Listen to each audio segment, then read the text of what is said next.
जय हिंद। स्वागत आप सभी का लाइव टाइम्स पर। तो देखिए, बांग्लादेश बेवकूफ़ियां कर रहा है और पाकिस्तान को बड़ा मौका मिला हुआ है। पाकिस्तान अब बांग्लादेश को पूरी तरह से अपनी मुट्ठी में करना चाह रहा है और बांग्लादेश का इस्तेमाल कर हिंदुस्तान से जो उसकी खींच है अब तक कुछ न कर पाने की, तो बांग्लादेश के रास्ते पैठ बनाकर बांग्लादेश की तबाही बर्बादी तो पहले भी किया था उसने पूर्वी पाकिस्तान के तौर पर और आगे भी करने वाला है, लेकिन भारत को यहां से घाव देने की तैयारी में किस तरह से जुटा हुआ है पाकिस्तान, ये इसका एक और उदाहरण सामने आया है। अब पाकिस्तान की आर्मी जिसने यहां पर बुचरी का काम किया था, कत्लेआम का काम किया था किसी दौर में, अब उसको फिर से मोहम्मद यूनुस बुला रहे हैं, गोद में बिठा रहे हैं, दरियादिली दिखा रहे हैं। और आज की जो ताज़ा खबर है उसको भी समझिए राजेश जी, ये क्या आज हो रहा है, इसमें क्या होने वाला है कल? देखिए, जानकारी यही है कि पाकिस्तान की फॉरेन सेक्रेटरी अमीना बलूच वो अभी बांग्लादेश पहुंच गई हैं, ढाका पहुंच गई हैं और जो कार्यक्रम है वो ये है, कल यानी 17 अप्रैल को फॉरेन सेक्रेटरी के बीच में यानी कि दोनों देशों के बीच में विदेश सचिव स्तर की बातचीत होनी है। और ये कोई छोटी मोटी घटना नहीं है, ये 15 वर्षों के बाद हो रहा है। इसके पहले 2010 में भी ऐसा ही फॉरेन सेक्रेटरीज लेवल पर बातचीत हुई बांग्लादेश और पाकिस्तान के बीच में, लेकिन जो पिछला 15 वर्ष रहा, और ये मैं ये भी कह दूं कि शेख हसीना लगातार यही कोशिश करते रहे कि पाकिस्तान के इन्फ्लुएंस में बांग्लादेश ना पहुंचे, लेकिन जब वहां पर सत्ता परिवर्तन हो गया है, वहां पर मोहम्मद यूनुस की सरकार जब से आ गई है, अंतरिम सरकार के वो प्रमुख जब से बना दिए गए हैं, लगातार उनकी यही कोशिश रही है कि उनकी दोस्ती पाकिस्तान के साथ बढ़ती रहे।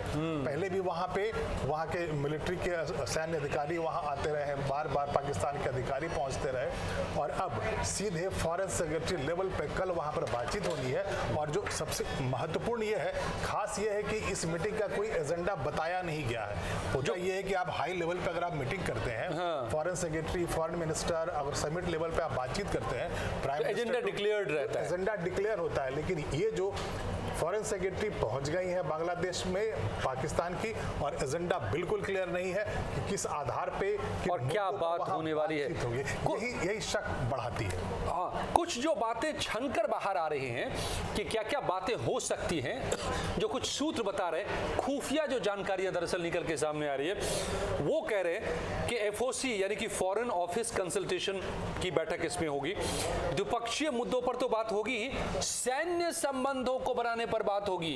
एक ये भी खुफिया रिपोर्ट बता रहे हैं। ये खुफिया रिपोर्ट ये भी कह रहे हैं कि पाक सेना के director general of joint staff general Sahir Shamshad Mirza इसी महीने बांग्लादेश जा सकते हैं। अब इसका क्या मतलब है, जरा समझिए। ये जो शमशाद मिर्जा हैं, ये उन्होंने बांग्लादेश की सेना को प्रपोजल दिया था कुछ दिनों पहले कि ट्रेनिंग इंस्टीट्यूट हम बनाएंगे, इन्फेंट्री एंड टैक्टिकल स्कूल हम आपके लिए आकर के शुरू कर देंगे, चला देंगे, डिफेंस सर्विसेज कमांड का दौरा करने की उन्होंने इच्छा जताई थी। अब ये देखिए, मैं इसलिए कह रहा था कि कैसे पाकिस्तान घुसपैठ की कोशिश कर रहा है, और ये बार बार मैं कह रहा हूं कि भारत, ये जो बांग्लादेश में जो कुछ चल रहा है उसमें डीप स्टेट, उसमें कट्टरपंथी ब्रदरहुड और पाकिस्तान की आईएसआई और वहां की आर्मी का हाथ है। क्या सर? आपने जो अभी बताया, जो और वो अभी दिख रहा है, आपने जो अभी एक्सप्लेन जो किया कि वहां पर पाकिस्तान की आर्मी की तरफ से बांग्लादेश के सैनिकों को ट्रेनिंग दी जाएगी। हाँ, ये प्रपोजल दिया था इन्होंने ही प्रपोजल दिया था। अब जब फॉरेन सेक्रेटरीज वहां पर कल बातचीत करेंगे तो जाहिर है आपसी संबंध के बारे में बातचीत करेंगे, जाहिर है वो इस बारे में बात करेंगे कि दोनों देशों के बीच में संबंध हो उसको आगे कैसे बढ़ाया जाए, और सैन्य संबंध बैकग्राउंड में मिलिट्री रिलेशंस के बारे में बातचीत होगी, सैन्य संबंध होगी, और वहां पर आर्म्स की ट्रेनिंग होगी। तो इसका मतलब क्या है, पाकिस्तान का जो कैरेक्टर है वो क्या है, वो सैन्य जो वहां पर ट्रेनिंग देगा उसके पीछे में जो बैकग्राउंड में वहां पे जिहादीज की ट्रेनिंग होगी। और जो पाकिस्तान का जो डीपर जो प्लान है वो यही है कि आप जब से कश्मीर स्टेबल हो गया है, कश्मीर में विकास की बयार बह रही है, तब से पाकिस्तान हमेशा से ही यही कोई मौका तलाशता रहता है कैसे आप भारत को तंग करें, भारत में कैसे आप फिर से टेररिज्म एक्सपोर्ट। तो असली एजेंडा ये है कि टेररिज्म का वहां फ्रंट खोलने का। कश्मीर में आपको परेशानी हो रही है तो आप एक दूसरा फ्रंट खोल रहे हैं बांग्लादेश के सहारे। और आप सैन्य जो कह रहे हैं कि आप मिलिट्री ट्रेनिंग देने की बात चल रही है, प्रपोजल पहले जा चुका है, तो आने वाले वक्त में ये इसमें अमली जामा पहना दिया जाएगा।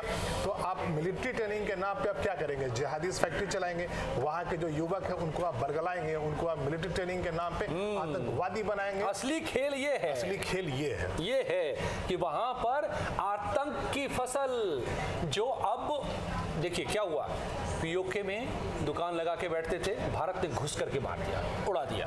याद होगा आपको जो सर्जिकल स्ट्राइक हमने किया था, वही होगा बांग्लादेश में। एक दिन आएगा, एक दिन आप सुनेंगे, पढ़ेंगे, भारत ने जो सर्जिकल स्ट्राइक किया वो पाकिस्तान में पीओके में नहीं किया, बांग्लादेश में किया। अगर वहां पे आतंक के अड्डे बन जाते हैं तो एक दिन ऐसा होगा कि भारतीय सेना वहां घुसेगी, सर्जिकल स्ट्राइक करेगी और उन लोगों को पूरी तरह से नष्ट करके वापस आ जाएगी। और ये भारत ने इसकी तैयारी कर दी है। ये भी आप वीडियो में देख लीजिएगा, डिटेल में मैंने बताया है। थोड़ी सी बात यहाँ पर बता दूं कि जो हमारा सिलीगुड़ी कॉरिडोर है उसके इर्द गिर्द और बांग्लादेश के इर्द गिर्द अपनी तैनाती को और ज्यादा मजबूत कर दिया है। पहले से ही राफेल का हमारा स्क्वाड्रन वहां पर मौजूद था, लेकिन अब तो वहां पर ऐसे ऐसे घातक हथियार लगाए हैं भारत ने कि जिस वक्त चाहे पूरे बांग्लादेश का बूम सफाया कर सकते हैं। और ये मुझे लगता है, लेकिन क्या हो रहा है ना, आज ही किरण रिजिजू साहब ने एक बड़ी बढ़िया बात कही है कि ये जो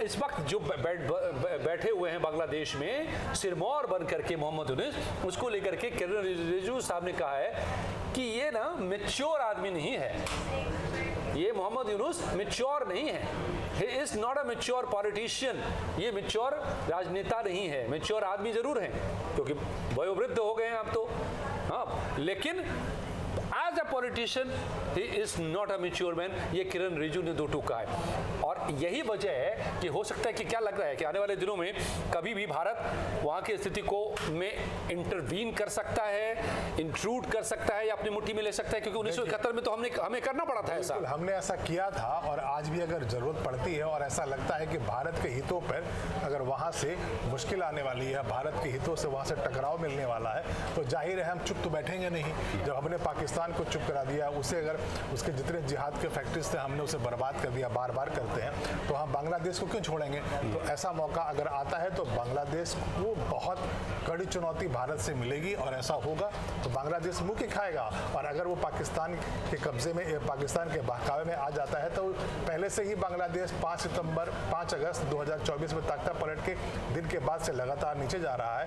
वो दहशतगर्दों के चंगुल में फंसता जा रहा है। चाइना और पाकिस्तान का जो डीपर जो उनका जो षड्यंत्र है उसमें फंसता जा रहा है, तो वो और फंसेगा। तो जाहिर एक दिन ऐसा आएगा कि भारत उन्हें सबक सिखा देगा। और इसकी तैयारी करने की भी जरूरत भारत को नहीं होगी क्योंकि भारत पहले से ही तैयारी करके बैठ गया है ना। अब चीन आंख उठाकर देख सकता है इस तरफ, क्योंकि चीन के ये चेले जो दो चंगू मंगू बांग्लादेश और पाकिस्तान मिलकर जो खेल करने की कोशिश कर रहे हैं, तो भारत चुपचाप बैठकर देख रहा है। जिस वक्त जरूरत होगी एक बटन दबाने की देर और मामला सेट हो जाएगा। तो लेकिन खेल जरा देखते चलिए मोहम्मद यूनुस के कि कब तक ये खेल चल रहा है। दिलचस्प ये है, और भारत के लिए खेल से ज्यादा कुछ भी नहीं है। जो भी ये कर रहे हैं, खुद को एक्सपोज कर रहे हैं, दुनिया के सामने एक्सपोज कर रहे हैं और बांग्लादेश के लोगों के सामने भी एक्सपोज कर रहे हैं, क्योंकि बांग्लादेश की जनता तो जानती है कि क्या किया था पश्चिमी पाकिस्तान के आर्मी ने इनके साथ में। आपको क्या लगता है? अपनी राय हमें जरूर बताइएगा। वीडियो पसंद आई हो तो लाइक और शेयर जरूर कीजिएगा। बहुत बहुत धन्यवाद।